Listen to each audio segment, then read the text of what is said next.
you've got, I think a strategy is like a toolbox.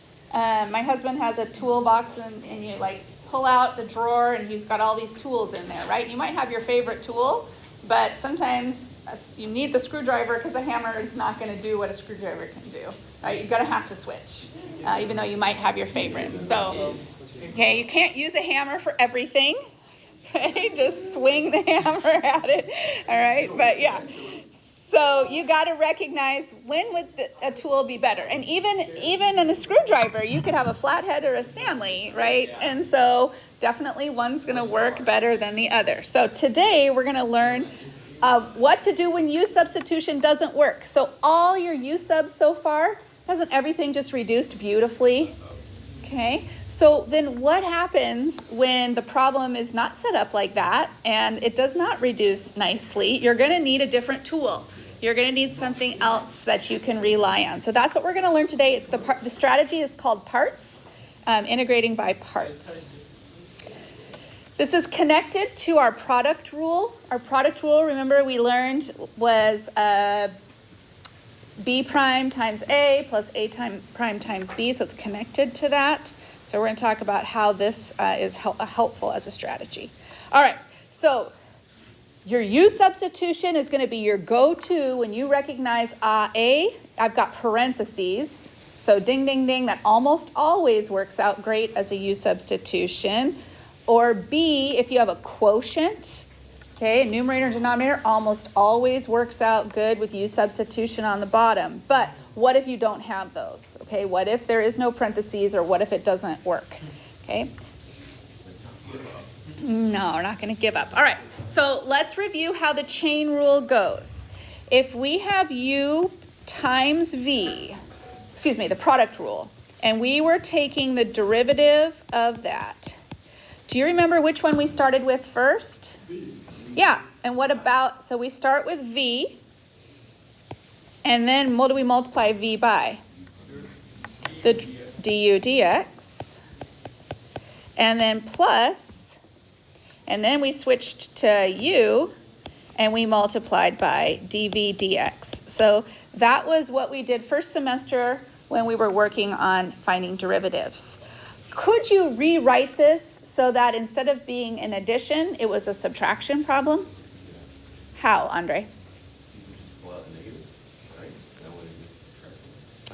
Pull out a negative, like factor out a negative? Okay.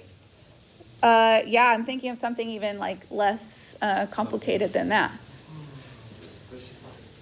Can't, that's not legal. Can't just switch the sign. If I was to write this as a subtraction problem, can anybody give me a legitimate subtraction problem that says the same thing that this does? How about I'll give you one. V times du dx would be equal to d dx of u times v minus u times dv dx.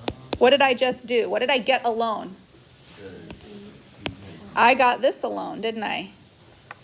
By subtracting. And so the u moved to the other side. I'm just rearranging with subtraction. Could you rewrite that? Is there another subtraction that you could write that would be essentially all the same pieces?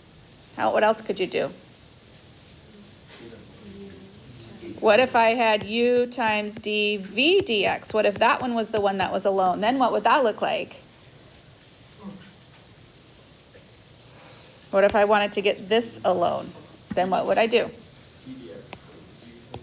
Okay, the d dx of u times v minus the v du dx. Those are all legitimate things to do.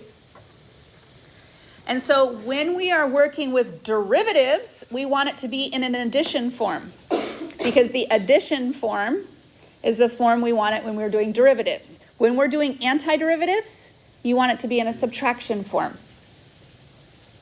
Okay? Same rule, just in a different form, moving things around from one side to the other. So we want the subtraction form when we do that. And we're going to go with the bottom one where it starts with u dv. This is called integration by parts. I should have the dx's on here. that has a dx, that has a dx, okay? In the subtraction form, this is called integration by parts. This is when U substitution doesn't work.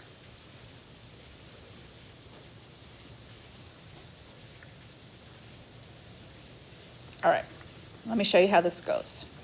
So how do you choose what's your best U? What do you pick if it's not in parentheses? Because before I said, oh, if it's in parentheses, you choose a U. Well, if you're using this strategy, you're going to use the rule called the Lippitt rule. This is how you choose. All right, L stands for logarithms. This is in the order of priority. If your problem has a logarithm in it, that's your U choice. It always takes priority or precedence over any other piece of a function you might have. Logarithms are it. Okay? All right, if you don't have a logarithm, then you can move on to option number 2, which would be an inverse trig, like sine inverse or tan inverse. So if you don't have a log, then your second choice, you move on. Okay, I'm gonna choose an inverse trig. If you don't have either of those two options, your third choice would be a polynomial. Polynomials are like x squared or x to the 5th, or even just x is a polynomial. It's a polynomial, but its power is 1, but it's still a polynomial. So LIP, these are your choices. All right, what's left? What kinds of math things have we not covered yet? What starts with an E? Say it again. Exponential. Exponential would be your fourth choice. That would be like anything e to the x, or maybe 3 to the x, or something like that. Those are called exponentials. And then there's one category that would be your last resort if you had nothing else better to choose. Okay, any trig. Okay, so those would be actually the bottom. So those are regular sine or cosine or something, not the inverse ones. The inverse ones are pretty high ranking. Okay, whatever you don't choose, we call the leftovers, and those are going to be what's called our DV part. All right, so this is called integration by parts, and there are 4 parts of the problem. The first part you choose is your U, and that choice is always made by Lippitt, so let me show you. I like to organize my 4 parts in a little grid, okay, a little plus grid.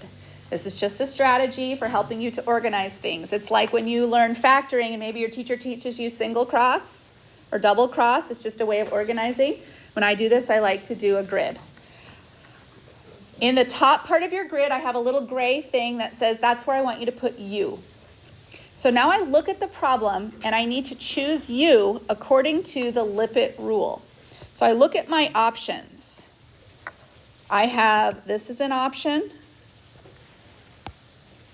and this is an option. Okay? So X falls into which category? Polynomial. And cosine falls into the trig. So which one beats the other? Okay, so the polynomial here is going to beat it for my choice.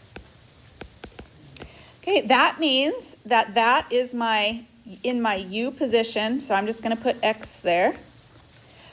Everything else, all of the leftovers, including the dx, go in the dv position just immediately to the right of that. So all the other pieces go here, cosine x dx.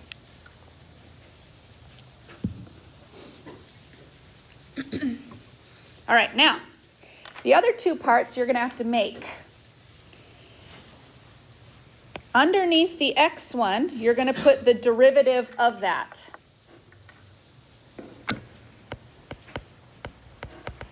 Okay, so what's the derivative of x? 1. Great. Underneath the cosine, you're going to put the final part, which is the antiderivative. And the antiderivative of cosine is sine.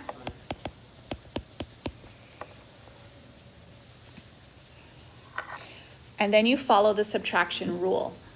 These are the 4 necessary parts. And then I follow the rule for subtraction.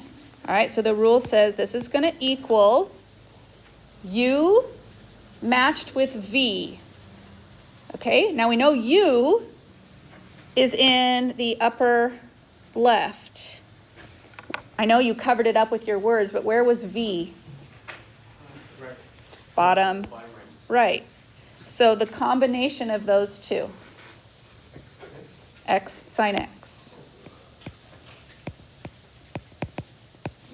And then minus, because this is subtraction, and an integral sign. And then I go to V paired with du. Where was V again? I've already used V once. Okay, and then where's du? Right next to it, in 1 right here, so I pair those two things together. So 1 and sine x. And then I put dx there. What you should end up with is an easy integral. Plain sine x is an easy integral to do. So what started out as a hard integral at the beginning started out as x with a cos x and a dx. We first simplify with just the uv part, which is x and sine x together, and then we subtract what should be, if you've done it right, an easy integral to do. And so x sine x minus the antiderivative of sine x, which is negative cosine of x, and then the antiderivative also has to include plus c. So my final answer is x times sine x plus cos x plus c.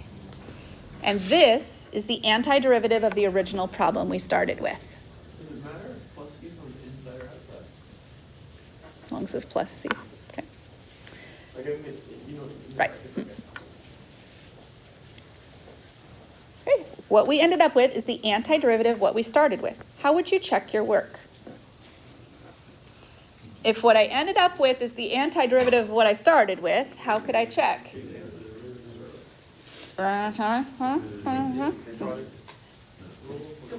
Take the derivative of what I got using the product rule, and where should I end up? Back where I started with x cos x. Okay, that's how you check your work.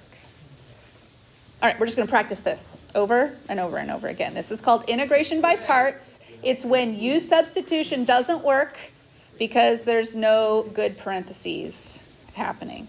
All right, here we go. All right, no good parentheses going on in this problem. So I look at what the parts are. I have, this is a part, and this is a part. Okay, so what kind of part is the x? We already did that. That's a polynomial. And then what kind of part is the other one? Exponential. So according to the Lippitt test, which one takes precedent or priority? The polynomial. All right, so the polynomial gets chosen as my x, and all the rest of it, including the dx part, the leftovers are going to go here. Those are my first 2 parts. I need 2 more parts, which I create. And I create, again, by doing a derivative of what I chose first, which is 1, and an antiderivative of the other, which is negative e to the negative x. Okay, why is it negative e to the negative x? Because it's e to the antiderivative rule is e to the negative x divided by linear and divided by the negative derivative of the power. So that's why the answer is negative e to the negative x. All right, and then I go back and I'm going to continue according to the rule. And the rule says my original problem is going to be equal to, we combine these 2, upper left and lower right. So that would be negative x e to the negative x. And then I subtract the integral combination of the 2 bottom pieces that I created, which would be negative e to the negative x, and I have, because it's an integral, I tack the dx on the end, because you always need that for an integral. So again, what you end up with should be something that you can take the antiderivative of easily. So negative x e to the negative x. Now I've got a double negative going on here, so I can change that to a plus. And then I want the antiderivative again, which is another e to the negative x, plus my constant of c. Yeah? Why is it not positive e to the negative x? Because then the negative 1 on the bottom. Okay. Let me not change I'll keep the negative on the outside, and then I'll keep this negative right here, and then I'm going to divide by Lenny, and I'm going to divide by negative 1. So how many total negatives are there, including the one on the outside? There's 3. So since there's 3 altogether, the overall result would be a negative. So I'd have negative e to the negative x minus e to the negative x plus c. And sometimes you might see somebody write that where they pull the e to the negative x out to the front, since they have it in common.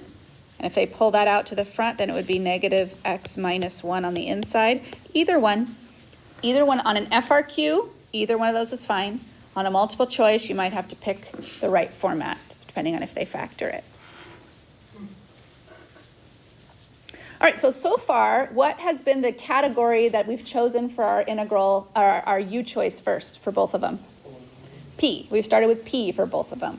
Okay, let's do something where we choose differently. So what are the parts here? Well, I only have one of them, and then I just have something that's left over. So it makes the choice really clear, especially since Lipit starts with an L anyway. So ln x is going to be my choice, and anything that's left is there. So then I want the the derivative first. So the derivative of natural log of x is 1 over x.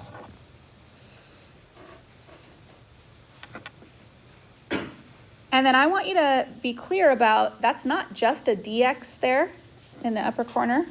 We understand that there's a number 1 there, right? Implied, there's a coefficient of 1. So what's the antiderivative of the number 1? X. Not the derivative of the number 1, the antiderivative of the number 1. All right, any questions on those parts? All right, then we follow the subtraction rule now, because we're doing not the product rule, but the parts rule. So we're going to group these two together first. So that'll give me x times ln x. And then subtract the integral of the bottom two parts combined together. And what do I get as a result when I combine the bottom two parts? I get the number 1. What I have to remember to tack onto that, because it's an integral. I need a dx because it's an integral. So you should if you've done it right, you should end up with something that has an easy antiderivative, or easy-ish antiderivative, something you can do. Antiderivative of 1 is x plus c. So we're looking at x times ln x minus x plus c, which again could be written in factored form because it has x in common. If you write it in factored form, it would be ln of x minus 1 in the parentheses. Either one of those is going to be fine. So if you end up with an antiderivative that is not an easy antiderivative, it's not something you're confident with, what might that suggest to you? What maybe did you do wrong at the very beginning? Maybe you chose the wrong u. Or maybe you made a mistake in your derivatives / antiderivatives in your parts grid. But something, if it doesn't come out with a nice antiderivative, then something to try and diagnose what happened. Okay, here's another one. We haven't worked with log base 5 in a while. Okay, so I left off the rule on here, so I hope that we know the rule by now. But we've got one log part and then one nothing else. So it's pretty clear that our u needs to be the log base 5 of x, and then 1 dx is our other part, since we don't have anything else to go with that. So now I got to remember, well shoot, I just did the derivative of a regular log, a natural log. How do I do the derivative of this kind of log? So we got to remember, because we're doing both. We're doing derivatives and antiderivatives at the same time. So it's still a 1 over, but what is it 1 over? Starts out with 1 over x. What else is it 1 over? ln 5. Okay, that's the rule for logarithms we learned back last semester. And then the chain rule of 1, but there is no. All right, and then an antiderivative of 1 we did last time is x. All right, so my original problem, then I say equals the diagonal combination x times log base 5 of x minus the integral combination of the two bottom parts. And what does that simplify down to be? 1 over the natural log of 5 dx. Now the natural log of 5 is what kind of a number? It's a constant. What can we do with constants? Pull them out. So we're going to pull out 1 over the natural log of 5 and leave me with just 1 dx. It's a constant just like any other number. So now the antiderivative is going to become 1 over the constant ln 5 and then just times x plus c.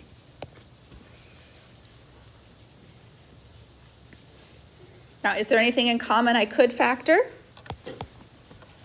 I could factor an x again, and that would leave me with log base 5 of regular x minus the constant 1 over the natural log of 5 plus c.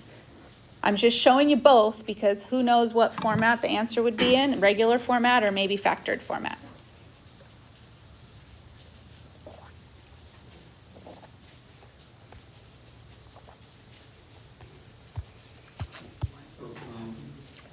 When you put everything into the equation, how can you put the x by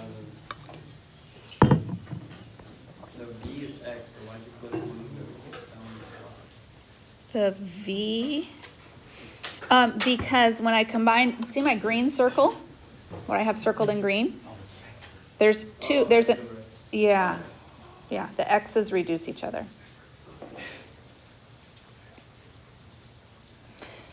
Okay. All right, our categories again.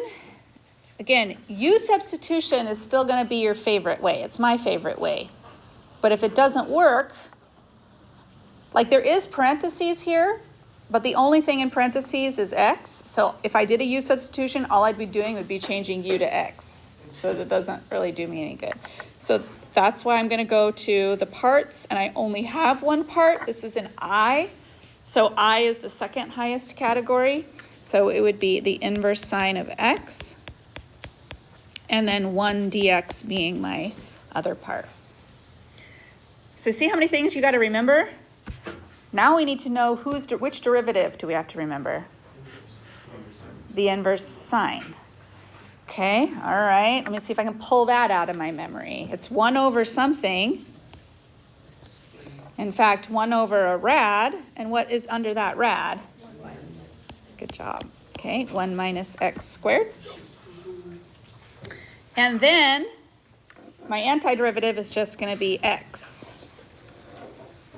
Okay, so let's go to what this is going to equal. We do the diagonal combination. So x times the sine inverse of x minus, now what doesn't happen this time that has happened in all the other times? Something reduced. It didn't happen this time, did it? Okay. So then what? So now we have x over rad 1 minus x squared, and then I got to tack a dx on the end. Okay, what? Can it reduce if you like take the derivative? I can't reduce a subtraction. Can't reduce with a subtraction. What could I do? Andre? Rewrite it. What do you mean? Like, rewrite the parentheses. Oh, very good. So then you just go back to what you would have done last night. And you rewrite it as if it would have parentheses. So x times sine inverse of x minus the integral with x parentheses 1 minus x squared to the negative half dx. So now, within my process of doing integration by parts, now I am presented with the opportunity to do what other method? So we're switching tools. U sub. Okay, so now we're going to do our u sub. And what would we choose as our u sub? 1 minus x squared. 1 minus x squared is going to be our u. So our derivative will be negative 2x du dx. So dx by itself will be du over negative 2x. It can always be done. It can always be done. It's just an opportunity to switch tools and use something else. Go back to the drawer, the tool drawer, and see what else you can do. So now I'm replacing, bless you, my parentheses with u, and I'm replacing my dx with du over negative 2x. So now I promise, see how nice it turned out? So I can reduce the x's, and what can I pull out as a coefficient? Not a negative 2, be careful that it's in the denominator. Okay. All right, so we're going to pull out a negative 1/2, which will make a positive 1/2 when I pull it out to the front.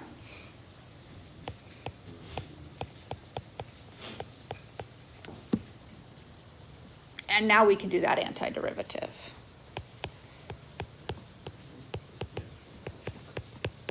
So plus 1/2 times the antiderivative of u raised to the new power, which is what new power? Okay, positive 1/2. And I'm going to multiply then by 2. And I'm going to change my u back to what in blue I chose it to represent, plus c. And the final cleanup would be what you could do with the 1/2 and the coefficient of 2. So that would be the final thing to reduce there. So that'll be your final answer.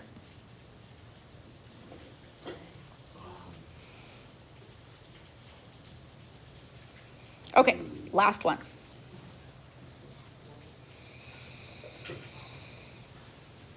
All right, I do have 2 different parts here. What would you identify that as? Polynomial. And then this is going to be an exponential. So polynomials beat exponentials in the Lippitt test. So we will have 2x squared and e to the x dx. So then we're going to do our derivative, which will be 4x.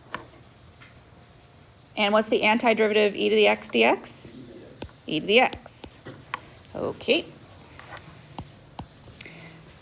So my combination, diagonal combination, I'm going to get 2x squared e to the x minus the integral. And what doesn't happen again this time? There's no reducing. Okay. Now, we need another tool. So do I switch to a different tool or do I keep using the same tool that I'm using? Same. Because this is still a p and an e to the x. I still have a polynomial and I have an e to the x part. So I do it again. 4x and e to the x dx, and this time it's going to work out. Because my 4x becomes a 4 And my e to the x stays e to the x. You just have to watch your signs here. So I want you to be careful of what I'm doing. I have a minus and then put parentheses around the new tool that you're using so you remember to distribute that subtraction. So we'll quick finish by doing those two. 4x e to the x. So I'll distribute my negative to that. And then minus integral 4e to the x dx. And that one is possible because I can just nudge that 4 out to the front and do the antiderivative of e to the x. But don't forget to distribute your negative.